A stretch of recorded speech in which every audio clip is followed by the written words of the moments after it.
So how and when did you become an Aaliyah fan? If it wasn't for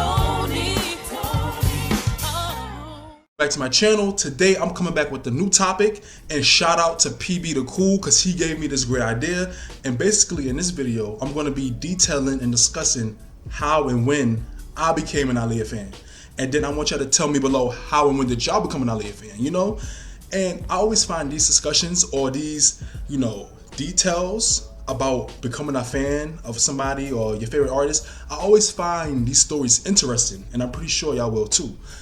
And I've mentioned it here and there in many videos about how I became a fan and the whole story and everything. And leading up to me making my YouTube channel and all my Aaliyah videos, I've detailed it, but I never really went in depth. But it's about that time. So it starts off like this, right? 2001, August 2001. I knew who Aaliyah was. Mind you, I was 5 going on 6. My birthday is in September. I was 5 going on 6. I had an idea of who Aaliyah was. At that time I remember Mariah Carey, Usher, Aaliyah, of course. I remember Alicia Keys. I remember all of them. And I knew who Aaliyah was because the year before that, Try Again was everywhere, and deep in the deepest trenches of my mind, right? I remember when I was 3 and Are You That Somebody was all over the radio, and I remember in the deepest part, I remember watching the video on TV, but I really remember Try Again. So I knew who Aaliyah was and I liked her. But at that time, you're 5 going on 6. You don't have that mentality of being a fan. You're 5 going on 6. I was worried about watching TV, watching cartoons, eating cookies, and drinking Capri Suns or whatever, So fast forward to August 25th, 2001, right?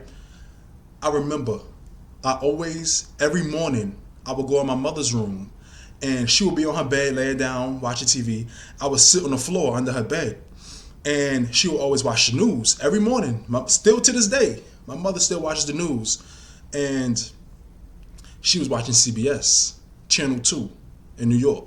Sitting on the floor watching the TV, we watching the news, the weather, such and such, and everything that the news tells you. And everything was going fine until I remember all of a sudden Aaliyah's picture pops up in the bottom left corner of the TV. And if I remember, remember when she went to the MTV 20 event and she had on that leather top and she had the curly hair?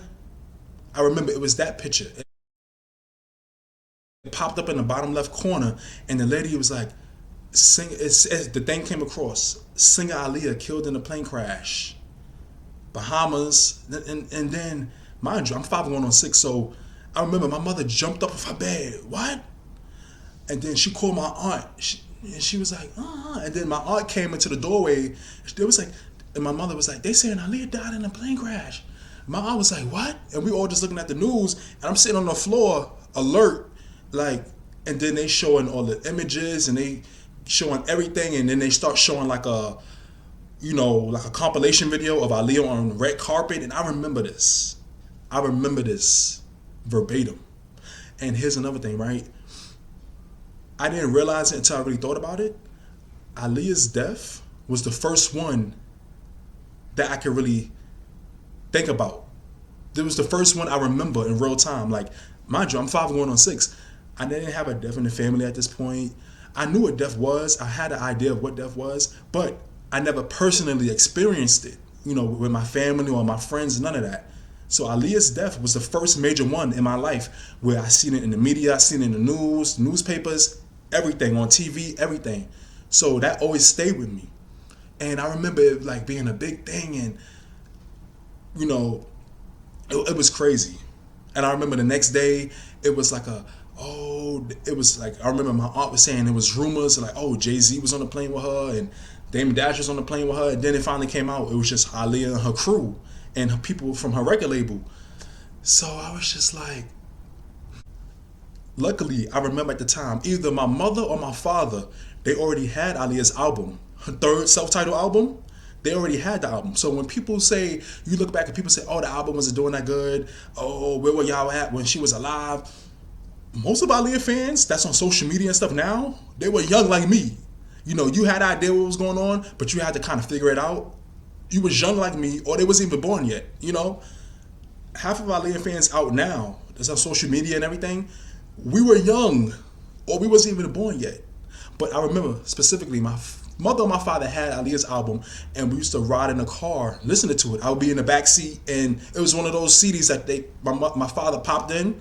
We driving around downtown at night, just listening to it. I remember that specifically. And another thing I forgot to tell y'all is my mother, and we always used to watch 106 in Park, you know, with Free and AJ.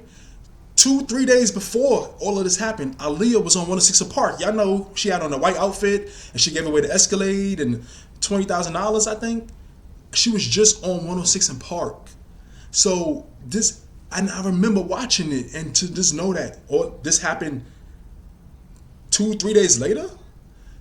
And mind you, I'm 5 to going on 6 processing this, and it's just that always stayed with me. It still stays with me to this day. That's how I remember it so clearly. And I remember from then on, Aaliyah always stayed in my mind. She always stayed in my head. She always stayed with me. You know, I always thought about her, and I remember watching a funeral on TV. I remember all of that. I remember it being so much traffic. I remember all of that. So big thing with Rock the Boat video and the Access Gradient. I remember watching that when that came out, and all of a sudden I just became tuned in on Aaliyah. Since I was 6 now. September, October, I was already 6, and I remember everything was Aaliyah, you know? And that was like my first moment of like really having a connection or having an admiration for a celebrity. It wasn't just, oh, I like listening to their songs in the back of the car while my father driving around. Like, no, everything was Aaliyah, always stayed in my mind. So I remember a store called HMV. Look it up. It's not, I don't think it exists no more, but HMV, it was a music store. They had albums and music posters. I remember we went in the store one time and they had this big display of an Aaliyah poster. Y'all know the poster I'm talking about. I showed y'all before. Brooklyn crop top with her stomach out and the distressed jeans, and she got the bangles on her arm, her wrist. And I seen that, and it was just a perfect image. And it said Aaliyah, and it said 1979 to 2001. And I was like, Mom, can you give me this? Come on, can you give me this? And I remember she bought me the poster. I still have it to this day. I showed y'all in another video a few months ago. I still have the poster. Like that next year, Queen of the Dam came out. But like, and you know what I'm about to say, some of y'all might be like, but I didn't have no control over this. You know, y'all know how it was back in the day. But I remember my aunt, we didn't go to the movies to see Queen of the Dam. My aunt got it on bootleg. And I remember, like, you know how they used to, I mean, if you're from New York City, you know how it was back in the day where they used to be on the streets selling DVDs, bootleg, you know, some of y'all know. And I remember my aunt bought the bootleg Queen of the Dam, and we came home and watched it in this same living room.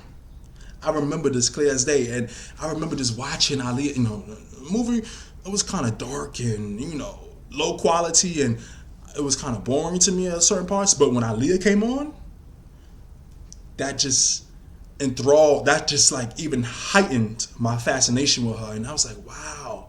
I remember being so fascinated by the character and her acting and her voice and her dancing and how she looked. And I was just like, you know, and mind you, this is 2001, 2002. At this time, there was no YouTube, there was no social media. It's not like, you know, when a celebrity dies now, or, you know, later on, when years went by, you can go on YouTube and you know, Spotify, listen to all their music, look at all their interviews, and just, you know, none of that existed. So you just had whatever they showed on TV. If you had their albums, you know, whatever was on MTV, VH1, BET, that's all you really had, you know? But I always held on to that. So, mind you, like I said, Aaliyah was always in me, always within me. I always thought about her. So, years go by, right? And I'm in middle school now. And I remember I had an art class. This is around 2007. I was in art class, and I remember my art teacher gave us this big pad, drawing pad, where you could just draw anything. We would have like activities. And I remember I always drew Aaliyah in my art pad. I was trying to find it for y'all, but that was 13 years ago. I don't know where I put that.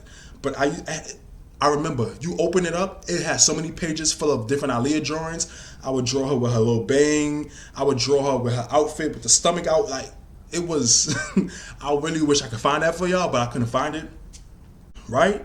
Then, fast forward to June 2009. 5 days after my middle school graduation, Michael Jackson dies. And then, Aaliyah, come on. Now, Aaliyah was always going to be like one of my favorite artists, right? But Michael Jackson's death really impacted me, as I can see. And I remember 2 weeks after his death, I made my YouTube channel, and it wasn't to make videos. If you look back, you see I was just doing anything back then. But it was really so I could comment. Because back then, you couldn't comment on Google, or you couldn't comment under a YouTube video without an account. So I remember I made my account.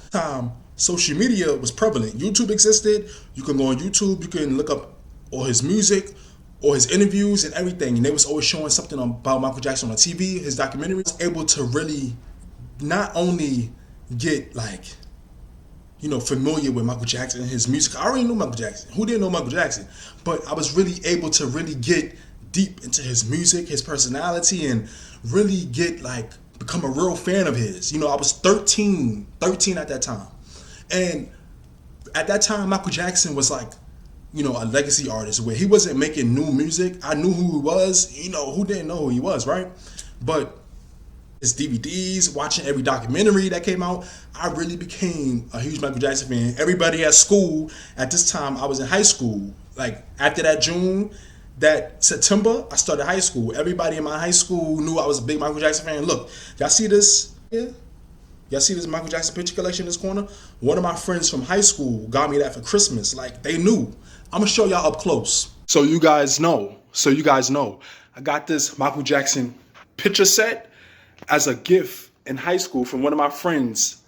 It was for Christmas. I got it 8 years ago. I remember they gave it to me. I posted it on this wall. Haven't taken it down since. People knew my love for Michael Jackson. It was serious. You know what I'm saying? Here, I got this downtown. Downtown New York, it's a whole bunch of different art exhibits. They were selling Michael Jackson shirts. And I remember it was this man making these little pictures, where he could write your name in a nice way next to Michael Jackson pictures. And I remember back in 2009, I went and got this. Bought it, posted it up, had this up here for 10 years. It was critical, 10 years. Occasionally I got to dust it off, but my love for Michael Jackson is high. But Aaliyah always stayed with me. And then 2012 came, and I joined Twitter. Here on Twitter, 2013, I realized it was a whole community of Aaliyah fans. And at this point, I was always watching Aaliyah music videos and her interviews on YouTube and all of that. And it really became it's a whole Aaliyah community on social media now. But then here's the thing, right? Now here's where I get into YouTube and everything like that. Making my YouTube channel about Aaliyah and stuff. Every once in a while, occasionally, it would be that, oh, I don't get the Aaliyah hype. Oh, Aaliyah's overrated type of tweet. Especially when it was her birthday or, her death anniversary, August 25th. There was always that tweet or always that type of debate about, oh, I don't get the hype. I see debate every year. Every year I would see that. I'm and sometimes I would engage in it, go back and forth, and da-da-da. And then it just became a thing where every year, as the years went on, I slowly just stopped thinking about that, stopped caring about that. I posted my message, I posted my pictures, my videos about Aaliyah, and I would go about my business, retweet all the positive tweets about her, because let's be clear, the positivity about Aaliyah, around Aaliyah, always outweighs the negative. But it was just a thing where it's and then even on YouTube, I would watch Aaliyah videos, and you know how you go read the comments, and there'd be a whole bunch of nice comments, but then there'd be that one comment, and then somebody say something stupid, and then it's an argument, and then it's oh my God, it's just and then I realized, I'm wait, Selena, Biggie, and Tupac, y'all don't really do all this for. Their legacies are not questioned, but with Aaliyah, it's always questionable. Oh, I don't get the hype. I don't get this. Oh, she's not a legend. She's not an icon. I don't get. What did she do? What did she achieve? And then the whole Lifetime movie came out, and that just was a whirlwind. Y'all know. If y'all was there, y'all know. That Lifetime movie, that was just like, come on. At this point, 2015, Rashad had really kicked it up, and he was doing like he did the Aaliyah perfume, cologne. He was doing Aaliyah shirts, merchandise, and he was really, stepping it up with Aaliyah merchandise. In 2019, summer comes, right? And I don't know. I always had this idea of like wanting to do a YouTube channel, but I never did it. And you know why? Because it's like you have those like insecurities about, oh, my camera is not the best. I don't have the best camera quality. I don't have the best lighting. I don't have the best sound. Or you feel like you don't look a certain way, so people not gonna really, tune in. Because being on YouTube, you see how you look at the people who get the most views, most of them, and you be like, if you don't have a certain look, then it's like people not gonna really look at your channel or click on your video, that type of thing. But then after a while, you just all of that, you just don't care about it no more. You just be like, if you really want to do something, you do it. And that was just my mentality at that point. Like, I wanted to do my channel. I started my channel, and I just started doing any type of video, all type of topics, random topics. And y'all, I'm telling y'all, go look back 2 years ago at my videos. Y'all see I was just doing anything. Videos, you see I was just doing anything. Like, basically, I was just throwing stuff at the wall and seeing what stuck. And basically, nothing really stuck. Started July 2019, and around came August. And it was getting closer to Aaliyah's anniversary, right? So then I said, you know what? And a few days beforehand, it was another thing about on Twitter about somebody questioning Aaliyah's legacy. So I said, instead of going back and forth with this person, because I see, a lot of people I follow was going back and forth with this one person, I was like, you know what? I'm gonna make a video about Aaliyah's legacy and how, people try to question it, but at that time it was 18 years. I'm like, Aaliyah's legacy is still strong. It's not in the best place, but for it to be 18 years, it's still strong. So I made that video, and that's what started my, Aaliyah videos. And I made the video. I didn't think nothing of it. Edited, uploaded it, made the little thumbnail. And I was just like, whoever watches it, somebody might want to comment, they might want to comment, they want to subscribe, I didn't really think nothing of it. Because I was just like, So then I remember waking up, checking my phone, and I got all these messages from YouTube, all these comments, all these new likes and subscribers. And this was all in that one night. And I was like, wow. And I could see everybody, really like, oh, I love this video. Thanks for making this video. And, oh, I just subscribed to you. And And I was like, wow. That was the most engagement I ever got. And I was like, the gears started turning in my head, and my whole entire perspective of YouTube changed.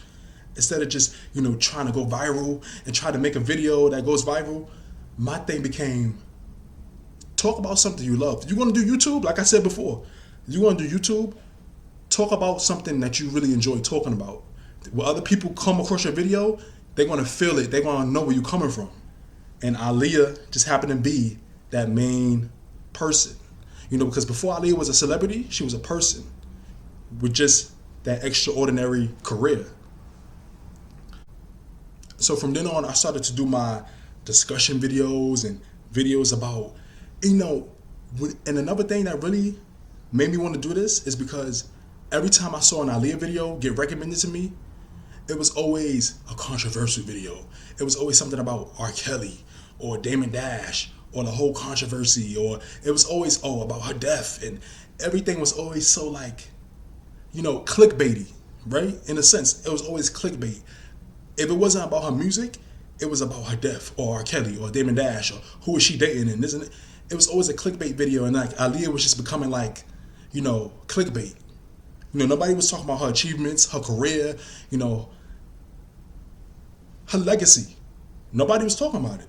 Not really. Or why her music was missing. It was videos here and there, but it was once in a blue moon. And I said, I'm doing my videos, and that first Aaliyah video I did, I said, nobody else is going to talk about it? I will. you know? And that's what I started doing. And from then on, I got the idea of doing like my mini documentaries about her singles or about certain parts of her life, certain parts of her career that many people might not know. The fans know, but some, like if you really do some deep research about it, you like, if some stuff, I was like, oh, I didn't even know this. This would be interesting to share with y'all. You know, whoever comes across my video, my supporters, my subscribers, whoever just decides to click on it, that would be interesting to share with y'all, you know, and do my edits. And with this, the number thing is, with YouTube, it's a lot of work, you know, from the research, especially my mini documentaries, researching and everything, making a thumbnail and editing, and it's a lot of work. It takes a lot of effort, a lot of hard work. Even though I'm on a shoestring budget, I don't got the best camera quality, the best sound, the best audio, but I'm making it work. And that's all I can do, right? And I just want to say, I want to thank anybody who's ever subscribed to me, who's ever supported me, who's ever sent me a DM, you know, telling me how much they love my videos. I really appreciate it, because I didn't expect none of this. You know, I just thought I was going to do some Aaliyah videos. Some people might watch, some people might not. Some people might subscribe, some people might not. And it was going to be what it was. But I'm realizing, I'm like, wow, this is really, you know, it's really working. Just one person or 1,000 people or 10,000 people. My goal is to really spread Aaliyah's legacy and to spread what she did in her 22 years. You know, all that she achieved, all that she accomplished. Aaliyah the legend, Aaliyah the icon, Aaliyah the inspiration. It really showed how talented she was and how she had her dreams, she made them come true, you know? And basically just really spread the message about her legacy, really get her legacy up and going, because, you know, for a while it's been stagnant. It's been stagnant, you know? And with her music not being on, all her music not being on streaming services and Spotify, and all the legal situations and all the controversies, and I feel like that's all people was talking about. But nobody was really talking about, you know, Aaliyah the artist, you know, her legacy and how strong it is. Even though it's not in the best place, nobody was really talking about that in different aspects of her life and her career. So I said, you know, I would do it. And I'm so glad that I can see that it's working. And I have to realize it's bigger than me. It's bigger than my channel. It's all about spreading Aaliyah's legacy. I want to give a shout out to Julia Boating. She recently made a video about why people are so hush-hush when it comes to Aaliyah. And people, you know, that energy I was talking about, where people act like talking about Aaliyah is taboo. You know, she made a video about it. I'm going to link it up here for y'all. Really watch her video, because it was very insightful, well edited, well executed, and she basically said everything I always say, and it was facts, because it's the truth. You know, when it comes to Aaliyah, it's like Aaliyah is a topic of taboo, or people don't really want to talk about her. Her industry friends don't really want to talk about her. It's always it was her birthday, her death anniversary, but other than that, it's zip it. I don't know. Don't say too much. You know, it's that type of energy. And yeah, I really enjoyed that video. I'm pretty sure y'all will too. And like I said before, like, to anybody who's ever sent me a DM, I'm really appreciative of it. And I really made some great friends. And, you know, I didn't expect none of this, you know? And I'm like, wow, like, these videos I'm doing are really, you know, they're working in a way. And, you know, I made some great friends, and we talk all the time. We keep in touch. And I gotta think it's all because of Aaliyah. If it wasn't for Aaliyah, if it wasn't for me doing these videos on Aaliyah, my channel wouldn't have get half the engagement it got or is getting. But I feel like certain things are meant to be, it's meant to happen. And I feel like, you know, this whole thing is a learning experience. I'm still learning, you know, and I really enjoy doing this because I'm really a fan of Aaliyah. I'm really a supporter of her legacy and making sure it continues into the next generation. And in this generation, because it's kind of spotty, you know. I don't want Aaliyah's legacy to be questionable. I want it to be celebrated. You know, I don't want Aaliyah to be known as the singer that died in a plane crash 20 years ago. No, I want Aaliyah the icon, Aaliyah the legend, you know, Aaliyah the inspiration. Oh, you know, Aaliyah the trendsetter. That's the whole point of my channel and my videos and my discussion videos, and really, I want my channel to be like that hub for the Aaliyah fans. You can't go nowhere else to talk about it. You can come to my channel. Tony Turner, you can go to his channel and talk about it. I bet if you want to talk about something, I bet he did a video about it, and the video is going to keep coming.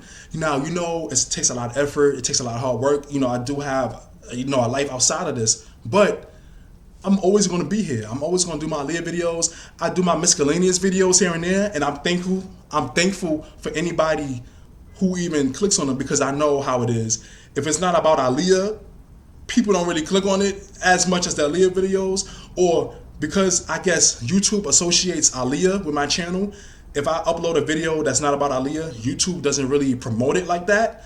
But anybody who clicks on my other videos that's not related to Aaliyah, I'm appreciative of that, because when your channel becomes known for one thing or one topic, and you try to branch out and do other things, sometimes you be like, damn, like nobody really messing with me like that if it's not about Aaliyah. But I'm thankful for anybody who clicks on any of my videos. I'm thankful for anybody who subscribed to me. I'm thankful for anybody who sent me a DM. I'm just thankful for anybody who took the time out their day to engage in my channel, in my videos, leave a comment, share my videos. I'm thankful. And let's just say it's going to continue. Aaliyah's Legacy is going to continue. And I'm not new to this. I'm true to this. So you can always count on me to make sure Aaliyah's Legacy is upheld in the best way possible. All I got to say is I'm just getting started. So anyways, guys, that was just, it was a mouthful, but that was just my story of how and when I became an Aaliyah fan and what led me to making this YouTube channel really dedicated to Aaliyah. I do my miscellaneous videos here and there, but at the bulk of it, my channel is to really celebrate Aaliyah's legacy, Michael Jackson's legacy, and to really get people to really celebrate them. Channel is still a work in progress, but I'm happy with the progress I've made, because I've obviously seen I've reached somebody. I've reached people on it. So I give myself a pat on the back for that, because, sometimes you can be hard on yourself, but I'm like, wow, I'm really making a difference. Even though I'm not the biggest channel, I'm really making a difference on a shoestring budget, and I'm just appreciative. And at the end of the day, like I said, it's bigger than me. It's all for Aaliyah.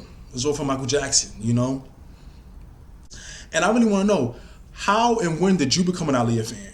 What was the song? What was the video? What was that thing that really made you become an Aaliyah fan that you can solidify, that you can detail? Let me know down below. Let us know down below. Share your story, whether you're in America, internationally. I'm pretty sure a lot of people would like to read that, because I'm always interested to learn, how did other people become fans of Aaliyah? Those stories are always interesting to me. Were you young when she passed, like me? Were you the same age as her when she passed? Were you a little younger? Were you a little older? Let us know down below so we can really get this discussion going and really share our stories of how we became Aaliyah fans. Hello? And please, guys, don't forget to comment, like, subscribe, and hit the notification bell.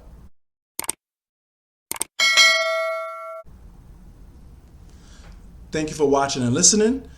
I'll see y'all in the next video.